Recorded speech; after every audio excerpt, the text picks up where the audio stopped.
All systems go. Clear for liftoff.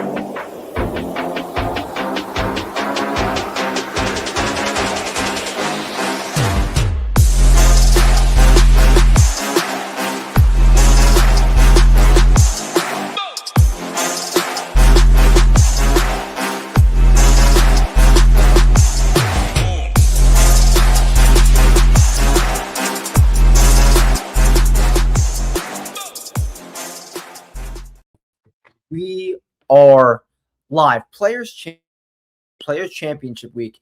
Happy to be up here in Jacksonville. Hopefully the audio quality is all right. Actually, I don't even know if we're live. This could be recorded and posted, so I may take back from saying we were live. It's kind of just a thing I intro with. But nonetheless, we are here in the Airbnb. I'm kind of leaned over on the bed with the laptop up against the wall. I need to really peep these Airbnb podcast setups. Hey guys, you guys have a nice place for me to do a stupid stream about the PGA Tour. Nonetheless, we're here. I hope it sounds all right. I hope you guys can hear me. Players Championship Week. Yeah, it's Monday. I'm out here. I walked the course for about 2 hours today. Nothing. I have 2 more days out here, so I didn't want to really do the most. There was nobody out there. Which sucks because I wish I could have gotten a full extra day out there today. I saw maybe 5 guys today. A lot of guys in the range, but as you guys know, I'm not a range reporter. We don't report on the range. Anyone that does report on the range is not really in the neck of the woods like we are. Just a hole by hole, boot by boot, getting the real on-course stuff. So nonetheless, no more boots. You guys know what the deal is with that. The boot show will be up most likely tomorrow night. The schedule will be shared with you guys in the Discord and up on Twitter when I have a better idea of when I do it. I mean, there could be a world where I just do an all-day boots, sun up to sundown, get 70 guys, and then I can drive home and give you guys the show Wednesday morning. So, or I do a shorter boots and then do it Wednesday. I don't know. The schedule will be up for you guys. Long-winded intro. I actually never do long-winded intros, and I feel like I could just talk more up top, but I'm not going to, and I feel like I don't have anything to talk about besides the travel and stuff. But we'll talk about the travel in the boot show tomorrow. So you guys know the deal. The boot show is subscriber only. It is for the subs. So I'm going to talk about it later, but use code BOOTS to get it. You can get it for free right now if you want to. So let's bring the screen up. We have one screen, so we are getting used to the screen share when we only have one screen on the road. But where we always start is this thread. I always make these threads on Monday morning. They you guys seem to like them, so they do well. So let's rip through the thread. Since the move back to March, the Players Championship have jumped around time of the year, obviously different conditions for different time of the year. Not rocket science there. 4 of the last 6 winners led the field tee to green. The 2 that didn't were Rory and Cam Smith. These are their average strokes gain, plus 4.9 off the tee, plus 6.7 on approach, plus 3.3 around the green, and they also rank better in distance, and that distance has upticked year after year. Driving distance has become more prevalent around TPC Sawgrass since I don't know what it's really been, since the modern technology has gotten better and guys are feeling more comfortable to hit drivers, or since they realize damn, if I positionally bomb around here, I have such an advantage. Cam Smith was the outlier. The conditions that week was a legitimate joke. And I know we have some wind to talk about and some weather to talk about, but we're not going to get what we saw in 2022. So it was truly a massive outlier. 4 of the top 5 in scrambling finished 1st to 4th in that leaderboard. It was just a pure up and down contest. So I've seen this golf course the last 2 years. This is my 3rd year. It's as advertised. Very claustrophobic, water, trees everywhere. The small miss leads to danger. Perfect position off the tee leads to scoring. That's why we see such variance around Sawgrass and Florida golf as a whole. We can see guys get to 20 under at the conditions are right. We can see guys shoot around par in the exact same conditions. So positionally bombing. I've talked about it before. Go peep the Vince Eric dictionary if you don't know what it is. Gain in accuracy and gain in distance off the tee. Positionally bomb. Contradicts itself, but makes sense. And if you can do that long and straight, at a higher rate than the rest of the field, you will have a ton of looks with short irons. Scotty's been the perfect example of this around Sawgrass in his last few starts. This is probably not last 2 years, probably the last 3 years. He's ranked in the top 20 in both distance and accuracy during the event.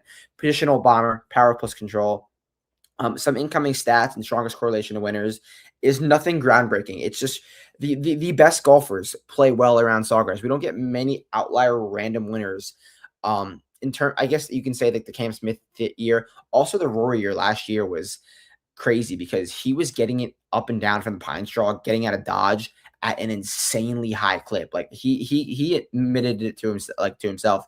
It was a lucky win, and I think that win at Sawgrass was Rory's most complete win ever because he did it not having his biggest weapon, his driver. He was literally all over the planet last year.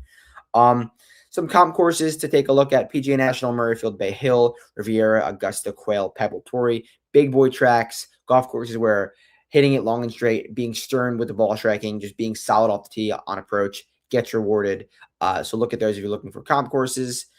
More key stats, just really good, overall par 4 scoring, par 5 scoring, simply good golfers. It's it seems basic stuff, but the good golfers in the stats show up around Sawgrass.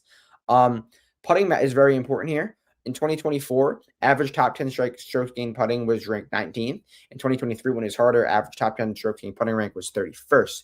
So the course difficulty really shifts how much the flat six matters. So when the conditions are a little bit easier, putting matters more, which makes sense for sure. And I think we're going to get some more towards this 19 this week. No, I don't think it's going to be crazy difficult. So what do we have here? So even in the easier conditions, last year and 2 years ago, the tee to green rank was 8th. That just it shows the stripers go high on the leaderboard. It's not rocket science. So that's everything in terms of the thread, just simple course stuff, and that could definitely get you on the right path for sure. Let's move to some of the winners, what they've done here over the past few years. Rory minus 12 last year. Scotty got it to 20. Scotty got it to 17. Cam in that crazy year. And then JT. We've seen scoring be around this 15 marker. I think 15 and 16. 15 is probably a really good gauge.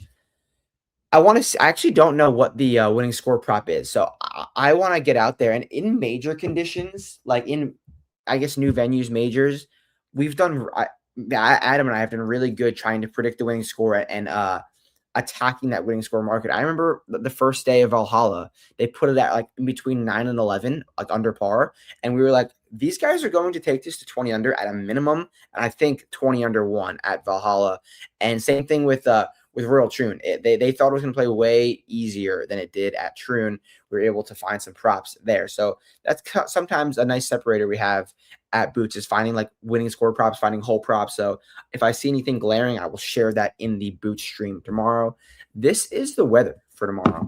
So TPC Sawgrass, sorry, weather for the week. I didn't zoom in on the location, but tomorrow is going to be nice for me. I'm not really going to talk about that tomorrow, but I guess we can look at it to see tomorrow and Wednesday, and if I have anything I can compare it to in the week, which is nice. It's nice when you have similar weather in the practice rounds than you have in the real rounds. Obviously, on Thursday, we're seeing more wind than we've seen Monday, Tuesday, Wednesday. So it looks like there could be an advantage for the AM, PM. Look at how windy it's going to be Friday morning. Look at how windy it's going to be Friday afternoon. That's something to monitor, and I really just want to feel, okay, when it's blowing 9, when it's blowing 14, what's the difference? When it's blowing 6 to 9, how much of a difference can I feel? Is it really there? We know the wind can pick up around Sawgrass. So is it really there? How much does it matter? And will there be an edge? It looks like there could be an edge Thursday, Friday. We will see. We will see. I'll get you that answer these next 2 days when I'm out there. Some contest selection for you. We have a chance to win $1 million this week.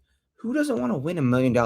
You have to beat 105,000 people, but someone's going to do it. Someone will do it. If you want to enter $25 per lineup 150 times, you surely can. But if not, why not just throw a lot? This is a lottery. This is a lottery. Hand build one and throw it in. Do I think it's the best strategy? No, but it's a chance to win $1 million, which you don't get very, very often. $10 18 max, always great. But I really like these $200 single entries, specifically the 50K driver. This one is a really solid payout, in my opinion. You only have to beat 277 people, and the payout structure, first place gets 10K, ninth place gets 1,000. You could surely finish in the top 58 in this lineup make your 1.5x cash. Like that's a really solid payout in my opinion. So I like this payout structure better than the 100K and the 250K, only because these ones are a little top heavier and they have to beat way more people. So I'm just kind of out on those. This $200 one is the one I would play in if I had to choose one. So it's probably my favorite contest of the week. This 50K driver right here. Let's look at the DFS board. Scotty leads the way. Rory is not on site yet, and he's dealing with some back things. He said that he might be around on Wednesday. If I see Rory, I will let you guys know as soon as possible. I will say Rory McIlroy is on site. He looks like X. I will figure that out for you if I see him. If not, then I won't report anything. But Scotty, Rory, Tommy lead the way in the 10K range. What to do up here? That's definitely what to do up here. Alex and Tambo are the direct answers to that. But in terms of ownership, in terms of where the people are going, in terms of where the build is going to be. But I tried to do the Scotty thing last week, and I got cute with it, and that was one of the I was wrong. I was blatantly wrong, and I will admit when I'm wrong. I will also Vic laugh it when I'm right, But Tommy Fleetwood, I think he is the answer this week. Tommy Fleetwood, they don't call him TPC Tommy for nothing, and they actually don't. But I've called him that over the last last few months of the 2025 season when he was just playing so well at the few TPC courses that they finished the year with for the 2025 FedEx Cup season. We have one here, by the way. If you didn't know, this place is called TPC Sawgrass. So Tommy is probably where I will go because I kind of want more of a balanced build. If I'm going all the way to 14-2, like I'm saying, like if like Rory's withdrawing, and if I'm saying Rory's drawing, we have to go between Rory, Scotty, and Tommy. I don't think it'd be that crazy if Rory withdraws. He's not going to play if it doesn't feel good, like genuinely. But say we're deciding between Scotty and Tommy, I'm going to go with Tommy and just have a more balanced build because, like I said, the small miss gets penalized so much more, and Scotty's having just a few more small misses than he has recently. Like the approach play is a little bit concerning. I thought the approach play is way more concerning than the round one scoring, and that is seeming to be the case. So I have to make a decision up here. Even with Rory, I'm going to go with Tommy. I just like the all green approach, just solid across the board, and nothing too crazy there. Here is the betting board. We have Scotty Scheffler also leading the way at 4.3 to 1. He's obviously going down and down and down. Will we get that coveted 7 number? Tommy is our guy. We just talked about. Nice number on him, 25 to 1. Russell Henley. When Russell Henley shows the smallest bit of form, DraftKings specifically shoots him up the board. He made that little jump. He was around 35, I believe, over the weekend, and now he's 27 to 1 on DraftKings. Ludvig had a nice showing in Orlando, and he jumped all the way down. Xander's finally dropping down. I'm very interested to see Xander this week. I don't think he's there yet, but obviously he had a run around this golf course. Cam Young, I think it's a very fair price and a very good course for him. What he did off the tee last week was very, very, very special. And then we get some of our other guys who are just here. Minwoo, Matt Fitz, Brooks. I think there's a crazy number on Brooks. I would not touch that with a 10-foot pole. He could stripe it, but I just don't believe in Brooks at all. Akshay off of his win. Chris Goddard continues to get priced like he doesn't know how to win, and he does. I can promise you that. He definitely does. I think Chris Goddard, 45 to 1, is a great number. Ricky's getting his way into like the second tier of the odds board pretty regularly now. I see him as like a 2024 Patrick Cantlay. No real contention, no real chance to win, but like fine enough to top 10. Jake Knapp comes back. This is one of the worst golf courses for Jake Knapp, in my opinion. I do not see it going well. I would fade that if possible. And Steph Straka just continues to hover around these like really good numbers and put up a decent week. He continues to hit it well if he can find something. Shane Lowry should be a popular pick around this 65 to 1 number. So those are some guys that definitely catch my eye. Some guys I do want to highlight, though, for sure. That's Collin Morikawa. Collin Morikawa, he's towards the top of the odds board, towards the top of the DFS board. And just look at how consistent this has become. Collin Morikawa is coming into the Players Championship. This has always been a golf course that makes sense on paper for Collin. Like, no doubt about it. Last year, he gained 8 strokes ball striking, T10, has never gained putting here. He's coming in off of a week, gaining just under 7 strokes ball striking, gaining strokes putting in back-to-back starts, and no worse finish than 7th in his last 3 starts, gaining across the board in his last 2 starts. Collin Morikawa, $9,800, makes a ton of sense, will be popular, but for good reason. Like, he's as confident as he's been in years. The fade is fading, and this is a golf course that should make sense for him on paper. Second guy I want to touch on is Russell Henley. I talked about him a little bit when we went through the betting board, but Russell Henley, a nice little off the tee week. I'm concerned with this approach play because we need the approach play to get going for Russ Henley, and we know it can turn in a second because he's one of the best short iron players in the world. But the rest of his game is in a great spot. We know he's going to hit fairways. We know he can make putts on the Bermuda. He's became a better putter over the last 2 years. And this is a golf course that he doesn't have a great finish on. So the best finish, I don't see him getting too chalky, getting too much of a popular pick. But course fit wise, Russell Henley, Players Champion, Russell Henley, top 10 at the Players this year, any year, is not rocket science, and it makes a ton of sense. So he's a guy that I want to definitely see tomorrow, a guy that I need to note when I'm out there. So I am definitely interested in Russell Henley this week. Corey Connors, a golfer that we've talked about recently in the last few weeks. And look what he did. He finally gained strokes on approach and then gave it all away on the putting greens. I've talked about this for a while. This approach play is just simply going to come back from Connors. And we saw it come back. We saw it come back at Bay Hill last week. Players Championship. He's got decent results here. Multiple top 10s, another T13 back in 24. And look what he's done putting. He's gained on the greens in 4 of 6 tries around I almost called the PGA National, around TPC Sawgrass. That is so impressive from a golfer of Corey Connors' stature with the short game. I've been saying this ball striking is going to come back. Gained like almost 5, just under 5 strokes ball striking last week, which is his best result of the year. And he's not like he's far off with the putter. Like he was bad. He was bad the last 2 out of the last 3 weeks, but he had a 0.5 week, and he's been good at Sawgrass. So I'm down for Corey Connors at 71. I think it's an amazing DFS price. We know what his ceiling could be when he gets it going. So those are some guys that I am definitely on, guys that I will be adding to their player pool for sure. Let me get the banner up. Let's talk some tools. Let's talk what we got going on at shipitnation.com. So join the nation. Like use when you get in, you get these projections.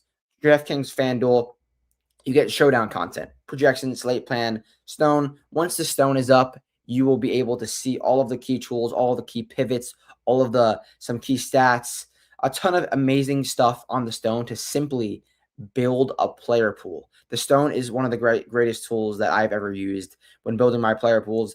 And obviously the slate plan. The slate plan is just some of our opinions. Who do we like? A few plays that we like. We know we're not here for the picks and plays, but we're gonna give you our opinion when you ask for it, when there's a chance to. So as you can see, we have a ton of tabs on this website.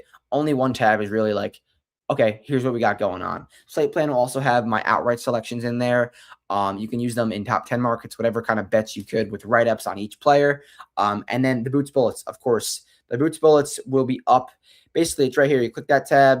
I have the golfer, so say Scotty Scheffler, 14-3, and then with a little blurb on exactly what Scotty Scheffler is doing on the golf course. You're not getting this information anywhere else. I am the only person in the entire world who scouts golf courses for these reasons, for you guys to see ahead of the tournament.